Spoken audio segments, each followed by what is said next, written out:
Pessoal, estamos aqui de volta. É, Bem, retornando aqui ao nosso estudo, aqui ainda no saneamento, né, pessoal? O que o juiz vai fazer? Primeira coisa é, terminou ali o prazo da contestação, vai ver se hipótese de réplica, aqui algumas possibilidades podem acontecer, até mesmo a indicação por parte do réu, de quem seria o verdadeiro autor, se ele era mero detentor, que a gente antigamente chamava de nomeação à autoria, não é mais forma de intervenção do terceiro típica. Então, pessoal, mas na linha geral, passou ali o prazo da contestação, o juiz abre o saneamento, verificando se houve contestação ou não. Então, galera, olha só, revelia. Cuidado com revelia, pessoal, porque ser revel não é ser confesso, certo? Ser revel, revelia, significa dizer que o réu não contesta. Então, eu estou falando da falta de contestação, ausência de contestação. Ah, Ítalo, mas quais são as consequências disso daqui? Nós temos dois efeitos da revelia, certo? O primeiro efeito da revelia seria a confissão. Ítalo, tu acabou de dizer que réu revel não é réu confesso. Certo. O... Pode ser que o juiz não aplique. Se ele entende que não há verossimilhança, pessoal, nas alegações do autor, ou se faltou algum documento essencial à prova do direito, ele pode simplesmente não aplicar o efeito da revelia. O réu é revel, mas não é confesso.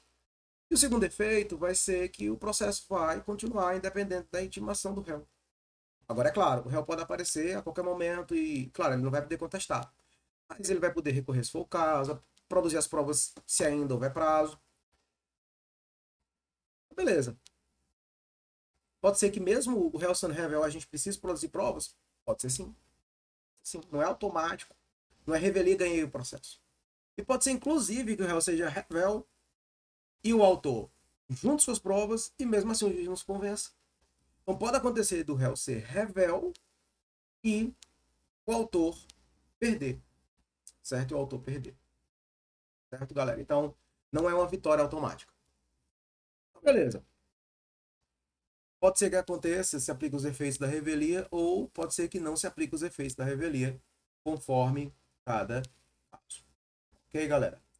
Então, se houve contestação, o juiz vai verificar se é hipótese de réplica, né, pessoal? Contestação, artigo 350 e 351, que vão falar sobre o fato impeditivo, modificativo e extintivo do direito do autor.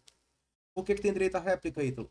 Porque, galera, é contraditório aos litigantes em geral, não é só para o réu, é para o autor e para o réu, certo? Então, o autor ele vai poder exercer o contraditório quanto às alegações do réu e quanto à alegação de algum preliminar, por exemplo, certo? Do 337. Beleza, passou isso. O que é que o juiz vai fazer? Ele vai fixar um prazo de 30 dias. 30 dias para o quê, Ítalo? Para saneamento de eventuais vícios. Ah, Ítalo, pode ser que não tenha nenhum vício? Não. O prazo é sempre 30 dias? Não. É um prazo de até 30 dias. Vai depender da complexidade do caso, depender se é um vício específico. E aí, galera, o juiz ele vai determinar que esses vícios sejam supridos. Ah, Ítalo, mas tem vício no processo, o processo tem que ser extinto. Como é que fica a economia? Certo, pessoal? Eu tenho que ter economia processual. Então, não é porque você identificou um vício processual que o processo tem que ser automaticamente extinto. Ok? Tenta se preservar ao máximo. Lembra do princípio da preso da princípio muito forte no novo CPC, que é o princípio da primazia do julgamento de mérito. Evita-se ao máximo a extinção do processo sem resolução de mérito. Se há um vício, qual é a regra? Corrigir. E, na verdade, só se decreta nulidade se houve prejuízo. Lembra do princípio da instrumentalidade das formas? A gente vai ver, pessoal, lá no recurso, processo civil 2, vocês estudam que recurso do Ministério Público, quanto ao processo, que ele deveria ter intervido e não interveio. Ele não foi intimado para intervir num processo em que sua intervenção seria obrigatória. Por exemplo, trata de interesse incapaz. A nulidade. Mas o Ministério Público tem que demonstrar, alegar qual foi o prejuízo para aquele incapaz pela não participação. Aí, lá em ré ipsa, é automático. Não. O prejuízo pela ação do Ministério Público. Porque senão eu posso causar um dano ainda maior. Vai que eu anulo e o que a pessoa vai conseguir é menos. Ou até a mesma coisa, mas agora com um lapso temporal enorme. Só por uma questão de um formalismo que muitas vezes, claro, é importante, mas que para uma situação específica não teria o valor que se espera naquele caso. Então, óbvio, né, pessoal, as regras processuais não estão aí para serem ignoradas. Mas caso aconteça uma situação que vicie um ato processual, não deve ser automática a anulação daquele ato. Ok? Então, beleza, galera. O que é que o juiz vai fazer agora? Aí ele vai analisar, pessoal, a seguinte situação. A hipótese de extinção do processo. Extinção. Aqui é interessante. A extinção, pessoal, aparece lá no saneamento, no artigo 354. Olha só, pessoal, o artigo 354, ele diz que se seria a hipótese de extinção do processo se ele verificar a ocorrência das hipóteses do 485. 485 são aquelas que extinguem o processo sem resolução de mérito. Ou do inciso 2º e 3º, inciso 2º e 3º do 487. 487 é com resolução de mérito. Mas o inciso 2º do 487 é a decisão do juiz que reconhece prescrição ou decadência. Prescrição ou decadência já extingue o processo aqui com resolução de mérito. E o inciso 3º é quando o juiz homologa a transação ou o reconhecimento da procedência do pedido por parte do réu, ou quando o autor não desiste do processo, ele abdica do direito. Então, cuidado, pessoal, olha só. Réu confesso é a mesma coisa que réu que reconhece a procedência do pedido? Não. Quando o réu é um réu confesso, ele se refere a fatos. Não significa dizer que ele concorda com o que foi pedido. Agora, se ele reconhece a procedência do pedido, ele diz, olha, realmente está certo, eu estou devendo tudo isso daí, o juiz vai homologar, é uma decisão homologatória. Aí, o autor pode desistir da ação? Pode, se ele desistir da ação, extinção do processo, sem resolução de mérito. E se ele abrir mão do direito sobre o qual se funda a ação? Aí é 487. Ele está abrindo mão do direito. Nesse caso aí, galera, ele não está desistindo do processo e poderia promover a ação de novo. Não. A extinção do processo é com resolução de mérito. Olha só, aqui no saneamento o juiz vai verificar isso. Eu deveria ou não extinguir o processo com sem resolução de mérito?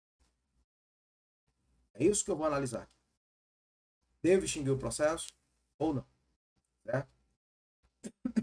Ítalo, por que é que o inciso primeiro não está aqui no artigo 354, extinção do processo? Porque, galera, o inciso primeiro, ele vai se referir a julgamento, quando o juiz defere ou indefere o pedido. E tirando o 332, que a gente já falou na aula sobre face postulatória, o juiz julga esse pedido, deferindo ou indeferindo, nos termos do artigo 355. A gente chama isso daqui de julgamento antecipado do processo. Aí, nesse caso aqui, galera, vai ser o 487, inciso primeiro, que julgamento. Beleza. Sentença também, então? Sentença. Certo? Mas olha só. Julgamento antecipado não significa dizer que ele se convenceu do direito do autor. Não. Simplesmente significa dizer que eu não preciso mais produzir provas. Que o processo está maduro. A causa está madura. Apta para ser julgada. O juiz analisou, não tem mais prova a ser produzida, né?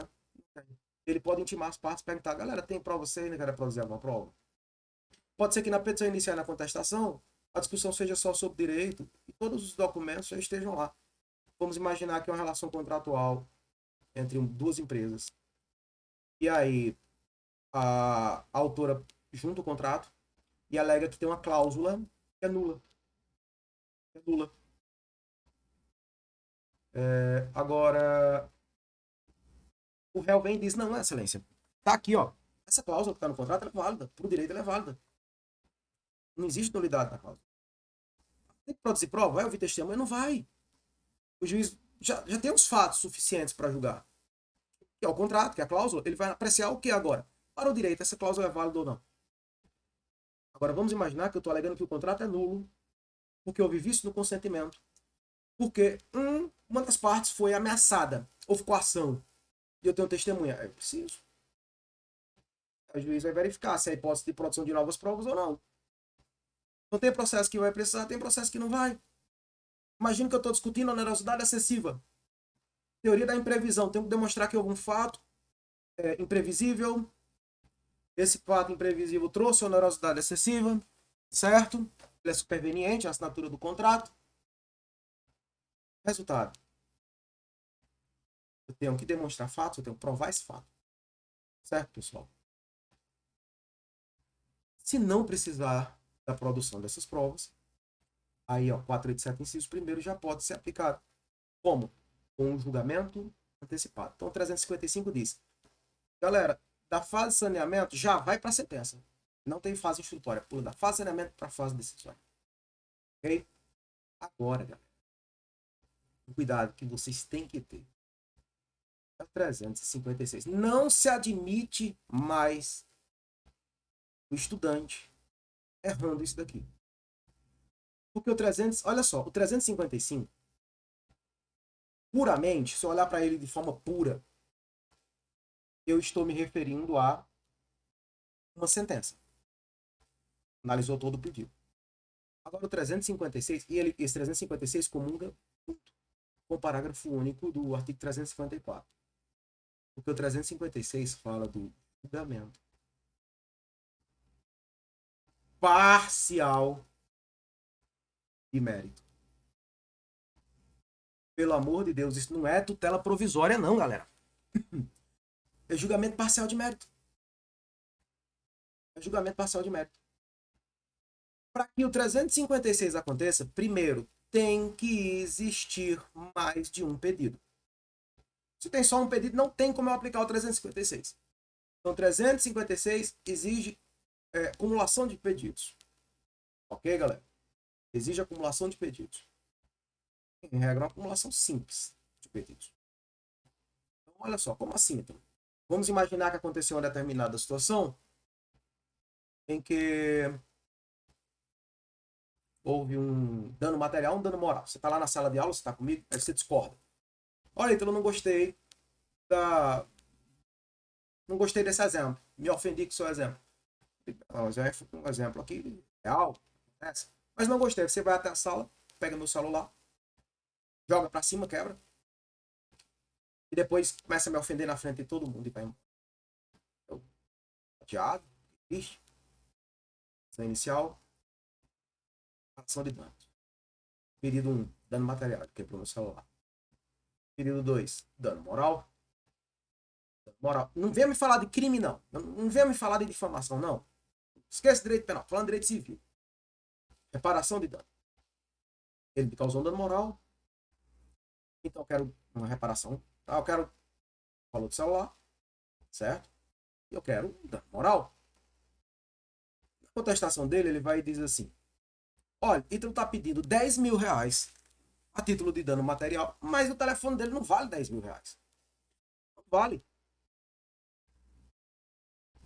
E além disso, o telefone dele é usado. Não concordo com esse valor. De fato, eu quebrei o celular dele. Mas eu não concordo com esse valor. Agora, ofender ele, eu não ofendi. É mentira. Eu falei o que eu tinha o direito de falar, que era que eu não concordava com o exemplo dele e que ele estava me ofendendo. Agora, ele se sentiu ofendido porque Ítalo se sente o líder da sala, o rei da sala, e ninguém pode contrariar Ítalo. É mentira, eu não ofendi ele. Ele está se sentindo ofendido porque um aluno discordou dele. Pode acontecer, não pode? Então eu vou ter 2 pedidos aqui, ó. Dano material. E vou ter outro pedido aqui, ó. Dano moral. Ah, então vamos precisar produzir provas. Ninguém pediu perícia sobre o dano material. Ninguém pediu. Então, se você parar para pensar, o juiz já tem os elementos para julgar o dano material. Antigamente o juiz ia fazer, sabe o quê? Ia esperar para julgar tudo junto. Mas sabe o que o juiz pode fazer aqui, ó? Tá aqui, ó, o processo vem seguindo, todo bonitinho, a linha reta. Quando chega aqui, o juiz diz assim, opa, o dano material já pode ser julgado. Porque eles pediram a produção de provas só quanto ao dano moral. Eles pediram produção de provas só quanto ao dano moral. Então, 356, quando parcela dos pedidos encontra apto a ser julgado. E detalhe, vamos casar isso daqui com 354, que é a extinção do processo? Se, por exemplo, um dos pedidos já prescreveu, um dos pedidos já decaiu, certo? Ou havia um defeito em relação a uma parcela desses pedidos, pode acontecer essa extinção também dessa parcela dos pedidos. Então aqui, ó, nesse caso bem aqui, ó, o processo acaba. Acaba para quem? Acaba para o dano material. Porque no dano moral o juiz vai dizer assim, ei, a gente tem que ouvir testemunha, né? Ei, a gente vai ter audiência de instrução, né? Ei, a gente vai ter memoriais ou alegações. Então, bem aqui o juiz profere quanto ao dano material. Então, essa decisão encerrou a fase cognitiva do processo? Não. Olha o processo continuando aqui. Resultado. Aqui nós temos uma decisão de mérito. Essa decisão de mérito. Então é uma sentença, né? Pessoal, já encontrei autor falando, usando a expressão sentença parcial. Tá errado. Porque sentença encerra a fase cognitiva do processo. É uma decisão de mérito que não encerra a fase cognitiva do processo. É uma decisão interlocutória. Olha que interessante. Isso muda muita coisa. O recurso cabível dessa decisão aqui não é apelação. É um agravo de instrumento, galera. O próprio artigo 356 diz isso. É agravo de instrumento. Então, mas agravo de instrumento não é o recurso cabível da tutela provisória, não? Não! É o recurso cabível da decisão interlocutória.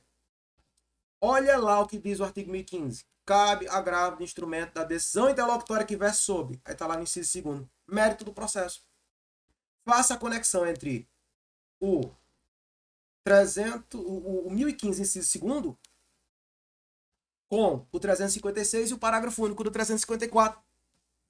Faça essa conexão. Ítalo, aqui no fim do processo, quando terminou tudo, aí o juiz proferiu uma sentença. E aqui, né, acabou a fase cognitiva. Foi. Julgou o dano moral agora? Beleza. Posso recorrer de tudo aqui? Não. Se você não recorreu com agravo de instrumento aqui do dano material, coisa julgada. Essa decisão aqui é para um, essa decisão é para outra. Então, olha o cuidado, pessoal. Vai que aparece numa prova tua, dizendo que o juiz julgou uma parcela dos pedidos. Aqui, ó. O processo aqui. Ó. Eu já vi questão que diz assim, que o juiz julgou parcialmente procedente. Julgar parcialmente procedente significa dizer que ele julgou tudo, mas ele só concedeu uma parte. Mas ele julgou o processo inteiro. Só concordou com uma parte. Agora, julgou procedente parcialmente o processo. Olha como a inversão mudou. Significa dizer que ele julgou procedente, mas só uma parte do processo. A gente tem que ter muito cuidado na leitura. Porque imagina que tu tá fazendo uma prova de segunda fase. E aí tu olha, tu acertou todos os teus argumentos. Tu acertou tudo. Toda a tua fundamentação do teu recurso. Mas era uma decisão interlocutória, era um agravo de instrumento. E tu não se tocou. Fez uma apelação. Zerou. 356, pessoal. Cuidado, bota na cabeça. Se parcela dos pedidos já estiver apto a ser julgado, não precisando de instrução probatória, o que é que o juiz faz? Julga a parcela dos pedidos e o processo continua só quanto ao restante. Ítalo, e quanto a esse restante? Ou quando não há hipótese do 356? Aí o juiz vai proferir uma, a gente chamou muito de despacho saneador. Mas na verdade, pessoal, não é um despacho, acaba sendo uma decisão. E normalmente uma decisão interlocutória de saneamento. Porque, galera, inclusive se você olhar o artigo 1015, que é o artigo que fala do agravo de instrumento, você vê que tem situações lá que permitem um agravo de instrumento que são decididas aqui nessa decisão de saneamento. Então, chamar de despacho saneador não é uma coisa muito correta. Por exemplo, ônus da prova. A definição do ônus da prova tem que ser aqui no saneamento. Ah, Ítalo, vai ser lá na sentença. Não pode, porque isso aí seria violação ao artigo 10. Decisão surpresa. Ônus da prova, o juiz defere, ou o juiz define no cimento. A quem compete provar o quê? Ítalo, e o que é que o juiz faz no 357, então? Galera, no 357, o juiz ele vai organizar o processo. Ele vai organizar o processo. Então, pessoal, olha só, a primeira coisa que ele vai ter que fazer aqui, ó. Primeira coisa que o juiz tem que fazer. Galera, ele vai resolver as questões processuais pendentes. Como assim, Ítalo? Ah, tem uma alegação de intervenção do terceiro, por exemplo. Vai faltando regularizar isso, ele decide logo aqui. Certo? Ítalo, a prova recai sobre tudo? Não, né, pessoal? Não vai provar tudo. Então o juiz vai delimitar. Ele vai dizer assim, ó, as questões que vão ser provadas vão ser essas daqui. As questões de quê? De fato. Aí o resto ele diz, ó, isso aqui é controvertido, isso daqui não é. Por exemplo, acidente de trânsito, a culpa é de quem? Eu digo que a culpa é do réu, o réu disse que a culpa é do autor. Tem dúvida sobre a ocorrência do acidente de trânsito? Não, os dois disseram que aconteceu. Então ele não vai botar aqui, ah, tem que provar que o acidente aconteceu. Não, pô, aconteceu, é incontroverso. Agora, responsabilidade, culpa exclusiva, culpa concorrente. E, né, é delimitar. Ah, ele vai delimitar só as questões de fato, então? Não, galera. Ele vai delimitar também as questões de direito. Ele vai determinar quais são as questões de direito. Então, vou botar aqui, vou aproveitar o delimitar as questões de direito. Como eu já tinha dito antes, pessoal, ele vai designar o ônus da prova. Pode ser o geral. Cabe ao autor o fato constitutivo do seu direito. Ao réu, fato impeditivo, modificativo, extintivo do direito do autor. Ele pode inverter o ônus da prova. Pode ser op legis, né, pessoal? A própria lei invertendo. Pode ser judicial, quando o juiz entender que há, por exemplo, defesa do consumidor, verossimilhança na alegação e hipossuficiência, pode inverter o ônus da prova. E aqui, galera, beleza. Só isso? Tem que definir quais são os meios que vão ser, né? Normalmente ele faz como antes. Ele intimou. Ei, vocês querem produzir o quê? Ah, preciso de perícia, quero depoimento pessoal, certo? E eu quero testemunha. Então, o juiz ele vai lá, delimita quais são as provas que vão ser produzidas. E se necessário, só se necessário, é que ele vai designar audiência de instrução. Por quê, então? Pode ser que tenha fase instrutória sem audiência de instrução? Como assim? Galera, olha só, audiência de instrução serve para quê? Audiência de instrução, a gente tem, ela começa como? Audiência de instrução. O juiz primeiro tenta conciliar as partes, certo? Depois ele vai fazer ali um relato das principais, certo? E aí ele vai, primeiro, oitiva do perito, se foi pedido dos assistentes. Ah, Ítalo, então a prova pericial é produzida na audiência. Não, é com a juntada do laudo. Ali é para ouvir sobre os quesitos juntados anteriormente. Certo? Depois disso, depoimento das partes. Uma parte não pode ouvir o depoimento da outra. Ítalo, posso mentir? Não sou réu, posso mentir? Privilégio contra a autoincriminação, não sou obrigado a produzir prova contra mim mesmo. Isso é processo penal, meu amigo. Processo civil, tem que falar. Tirando algumas exceções, você vai ter que falar. Não, quero ficar calado. Revelia não, porque revelia é contestação. Confissão. Mentir, confissão. Tá ferindo uma fé, tá ferindo a boa fé processual, né, galera? Então, se foi pedido seu depoimento, se foi intimado, você tem que comparecer pessoalmente, não pode ser pelo advogado, você vai acompanhado, mas é você que vai depor na audiência de instrução, meu amigo. E a melhor parte, no depoimento da parte, em regra, o seu advogado não faz perguntas para você. Só quem vai fazer pergunta para você é o juiz e o advogado da parte adversa. Certo? Depois, primeiro a gente ouve o autor, depois a gente ouve o réu. E quem ainda não depois não pode ouvir o depoimento do outro. Para evitar que você construa um depoimento em cima do que a outra pessoa falou. Aí depois a gente vai para a oitiva das testemunhas. Quantas testemunhas? No máximo 10. Sendo que a gente vai ter uma limitação, viu, pessoal? Nós vamos ter no máximo. Nós vamos ter no máximo 3 testemunhas por alegação. Não vai ter 10 testemunhas numa alegação só, não. Certo?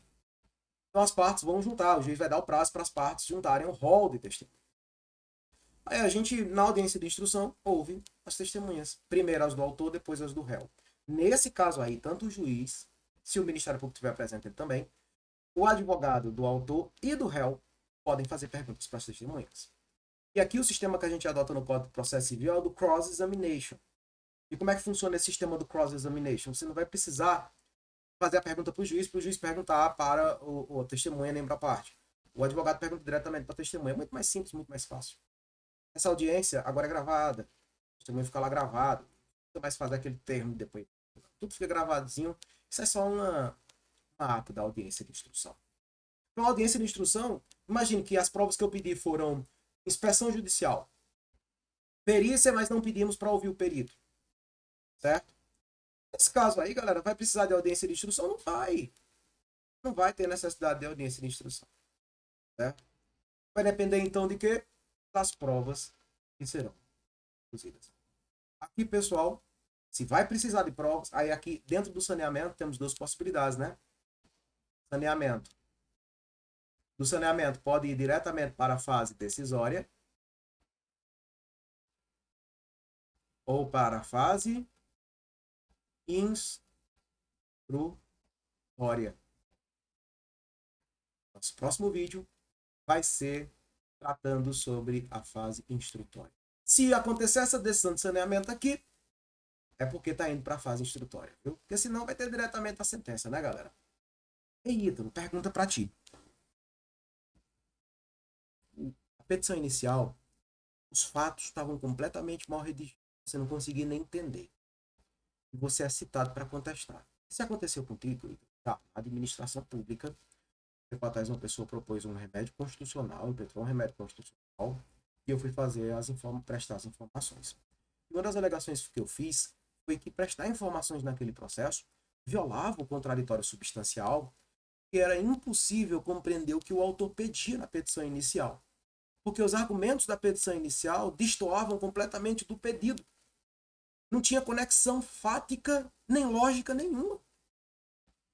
Pessoal, eu não entendi a petição inicial, ninguém entendeu. O que é que o juiz fez? Ele recebeu aquela petição e disse, realmente, nem precisava nem ter mandado, era para ter indeferido a inicial.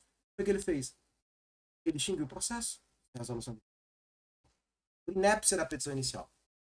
Ah, então quer dizer que depois da tua informação, que seria em tese a contestação, ele extinguiu o processo sem resolução de mérito? Foi, 485.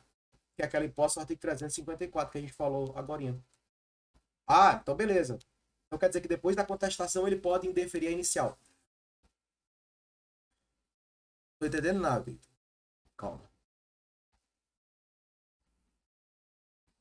Os fatos estão todos mal redigidos.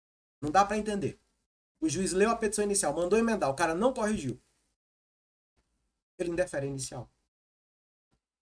O nome dessa sentença é sentença de indeferimento da petição inicial. 485. Mas passou batido, houve citação, o réu contestou. E aí o juiz percebeu que de fato não dava para compreender os fatos na petição inicial, só depois disso. Então, mesma situação, petição inicial inepta. Da análise dos fatos não decorre logicamente o pedido. Mesma situação, mesma justificativa, mesmo artigo, mesmo inciso para extinguir o processo. Extingue o processo sem resolução de mérito. Igual. A única diferença é que, como já houve citação, eu não chamo mais essa sentença de indeferimento da inicial. Eu vou chamar ela puramente de uma sentença terminativa, que extingue o processo sem resolução de mérito por inépcia da inicial. Se tivesse sido naquele primeiro momento da citação, além disso, eu chamaria de indeferimento da inicial. O motivo é o mesmo. As consequências são a mesma. Então, indeferimento da inicial ou a extinção, por um dos motivos do indeferimento, o que vai mudar se é indeferimento ou não da inicial, nesse caso aí, dois casos são duas situações com a mesma fundamentação. O que vai mudar é o momento em que houve essa decisão. Se foi ali antes da citação, né, logo na primeira análise, na análise sumária da petição inicial, o juiz chama de indeferimento. Depois ele extingue pelo mesmo motivo, também vai ser sem resolução de mérito, mas ele não chama mais de indeferimento. Próxima aula, nosso próximo ponto. Já já. Instrução. Claro, pessoal, na instrução não tem como eu falar de todas as provas. Eu vou fazer uma análise por cima da audição probatória para depois falarmos da fase decisória. Percebam que eu já tenho falado para vocês sobre a fase. Então, pessoal, espero que todos vocês fiquem bem. Nos encontramos já já.